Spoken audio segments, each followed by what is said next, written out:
Hello, my name's Darcy. I'm an occupational therapist here at Morriston Hospital.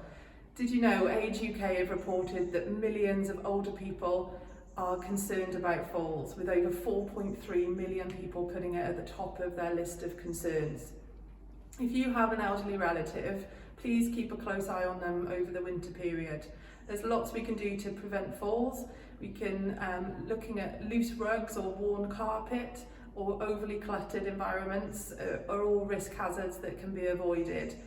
If you are going to buy anything for your elderly loved ones this Christmas, make it a really decent pair of slippers, well fitted, that enclose the toes and the heels with a nice flat non-slip base. That way we can give something lovely for a loved one, but we can also prevent those falls from happening.